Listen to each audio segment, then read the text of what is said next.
Welcome to the European Circle Report. One of the biggest NATO summit in the history of transatlantic alliance concluded on 21st May. Discussions revolved around rocket defense system in Europe, withdrawal plan from Afghanistan and intensified collaboration between the NATO states in armament projects.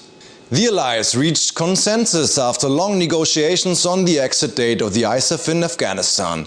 On 31st December 2014, the joint forces of NATO are to withdraw their troops. After the exit, a contingent of about 25,000 foreign soldiers will remain in Afghanistan.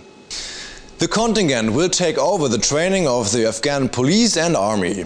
Moreover, a small part of the special forces will take care of the instructors' security and continue to hunt down terrorists. The new French President François Hollande created furore during the negotiations. He will withdraw the French troops by the end of 2012. The planned rocket defense system in Europe was also discussed at the NATO summit. The rocket defense system will consist of a network of radar and locations with anti-ballistic missiles to thwart possible rocket attacks from Iran to North Korea. On the first day itself, the NATO states declared the defense screen to be partially operational. The command headquarters of the rocket defense system in Ramstein have started with the work. A radar station in Turkey has been connected with a US cruiser stationed in the Mediterranean Sea. Russia has once again harshly criticized the project as it sees the strategic balance threatened by it. Further armament projects were also discussed in Chicago. Due to the bad financial condition of the NATO states, there are plans for intensified joint armaments projects and focus on intensified integration and specialization of NATO forces. So military projects which are too expensive for single countries could be transferred. The system of smart defense includes an assembly of European drone fleet out of the American stock. The new strategy was summarized by the NATO General Secretary Rasmus as what is required, will be procured and could be paid for.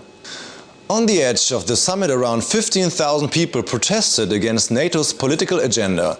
There were isolated cases of violence and arrests. In spite of this, the NATO summit was a success according to the state of government heads. US President Barack Obama released the statement: "We leave Chicago with a NATO which is stronger, more efficient and armed for the future."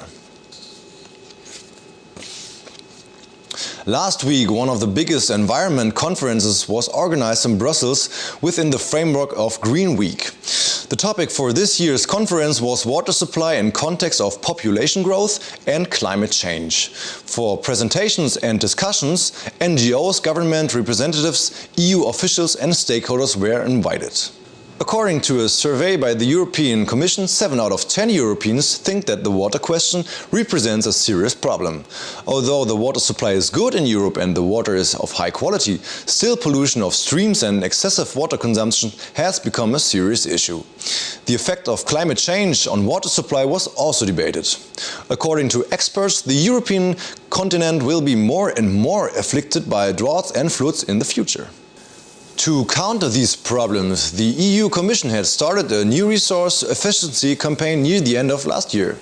The campaign Generation Awake will sensitize the EU citizens for a sustainable resource utilization. Moreover, it will inform about the water footprint of different products such as jeans, beer and fast food. The EU Environment Commissioner Janez Potočnik explained: "Water in its true sense is life, and human activities have huge impact on this resource. I hope that 100 specialists and stakeholders who have gathered here for the Green Week will contribute in expanding the existing strategies and also in developing new ideas so that this valuable resource could be preserved for all of us." That was the report for this week. Goodbye, till next time.